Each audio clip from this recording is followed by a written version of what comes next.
Hello children, back to our class. Till now we have learned about complete and incomplete flowers.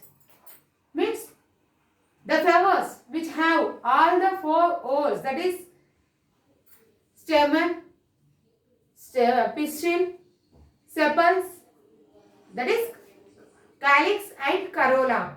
Then we call it as complete flower. But in some flowers, any of these four may miss in that, so we call such type of flowers as incomplete flowers. Next one is the unisexual flower and bisexual flower. Here unisexual means uni, one, bi, two. In the previous class we have discussed that male reproductive part and female reproductive part. Means here both the sexes are different, male and female. So the flowers which contains any one single either male or female sexual part, then we call it as unisexual flower.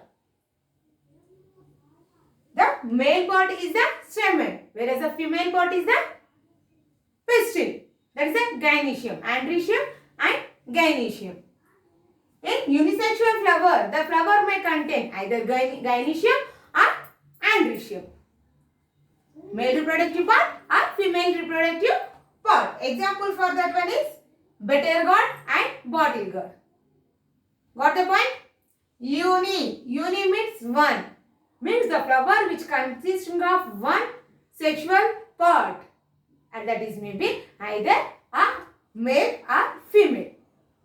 Same as bi. Bi means two.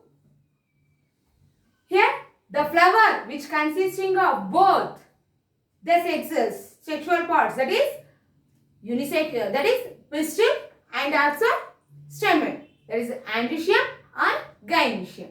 Not all. So androecium means the flower which consisting of both androecium and gynoecium. Then we call it as bisexual flowers. Why? Because it consisting of both the reproductive part, that is the male reproductive part and female reproductive part. Example for that one is Datura hibiscus. Okay? But if you observe the plants of bottle gourd, cucumber, the flower may vary from one flower to another flower in the same plant itself. The bitter gourd also, because they may contain either male reproductive part or female reproductive part. Same plant, same flower, same plant flower, but some flowers consisting of only androecium and some flowers consisting of only gynoecium. That's why we call them as unisexual flowers. Okay. Next one, sexual part of the flower. In the previous class itself, we discussed that the flower is the reproductive part of a plant. The sexual parts of the flower here means that is nothing but androecium and gynoecium. How the flower becomes a reproductive part of the plant means, if you observe, this is the petals, these are sepals, this is the stigma, style, ovary, and within the ovary consisting of ovules, whereas these are anther and this is a filament. Till now we have learned this one. What are the reproductive, male reproductive part and female reproductive part. The middle long one is the female reproductive part, whereas these on the either sides the thread-like structure to which one dog-like structure is present, that is the male reproductive part. These are male, that is androecium, and this is the gynoecium, which is female reproductive part. So how it became reproductive part of a plant means the anther consisting of small grains over it. We call them as pollen grains. We call them as pollen grains. Okay? Those are pollen grains. Those are yellowish, powdery dust. Just like dust. It appears just like dust. You can see it clearly in the hibiscus flower. Even some roses also you can see this. So the dust particles are called pollen grains. These are produced by the anthers of the stamen. That's the male part. The male part of the flower produces the pollen grains, which helps for the process of pollination. But first of all, what is pollination? Through the process of pollination only, the flowers develop into a fruit. What is that? Let us see. Just now we have discussed that the anther consisting of dust, yellow color, dusty like substance. This is powder like substance over it. Because of wind or insects or through another any agent. Even human beings also can transfer this. These dust particles when falls on the stigma of the female reproductive part. So the pollen grains from anther of male reproductive part reaches the stigma of the female reproductive part. Then we call it as pollination. Transfer of anther from androecium to gynoecium is called pollination. Again, this pollination is of two types. That is self-pollination and cross-pollination. What is self-pollination? The transfer of anther from androecium, that is the androecium to gynoecium within the same flower, only single flower. If it is a flower consisting, this is a single flower, it consisting of both male and female reproductive part. Then this anther reaches the stigma. Then we call it as self-pollination. Within that flower only the pollination is done. So we call it as self-pollination. The pollination is done within the single flower itself. Then we call it as self-pollination. But in some cases, the transfer of pollen from anther of one flower may reach to this anther of one flower may reach to the anther of stigma of the another flower. Stigma of the another flower.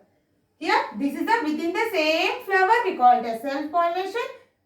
If this anther of one flower reach the anther of stigma of another flower, then we call it as cross-pollination. Why? Because here two flowers are involved. That's why we call it as cross-pollination. But in the first case, within the same flower, the pollination takes place. Here, this cross-pollination is also may be done within the single plant. The plant usually not only produces a single flower, there are many flowers. Means from one flower, the pollen grains reaches the another flower of the same plant. Then we call it as cross-pollination. Sometimes it may be of different plant. So sometimes these pollen grains may reach the another flower of different plants. You may get doubt. How? If it's the same plant means, same flower means, due to the, because they are together, then there is a chance of falling from anther to stigma. But how it is possible to reach to the different plant? Means it may be by the wind, or sometimes any insect fall on one flower and it may reach to the another flower in search of nectar. Then this pollen may stick to the body of that insects, and when it is going and sitting on the other flower, then there is a chance of spreading the transfer of pollen grains from one flower to the another flower. Even human beings also sometimes by touching with their hands, they touch different kinds of flowers in their garden. Then there is a chance. So there are different ways. That is maybe by the wind, birds, insects, the transfer takes place from one flower to another flower. So this is about cross pollination. Is it clear? Cross pollination and self pollination. Then what is the need of this pollination? What happens after reaching the stigma when these pollen grains? After reaching the stigma, what happens? It moves through the style into the ovary. Then here the male part of the flower reaches the female part of another flower, or maybe it in the same flower. Then there is a fusion of male and female gametes. We call it as fertilization. So here just falling the pollen grains from anther to stigma is the pollination, whereas after pollination it moves towards the female reproductive part, that is to the ovary. Then the fusion of male and female gametes takes place. We call it as fertilization. After fertilization, this flower develops into fruit. The early stage means when the fusion takes place, the flower is fertilized. We call it as zygote. After fertilization, we call it as zygote. How it happens? We will learn in the next class. Thank you, children. See you in the next class.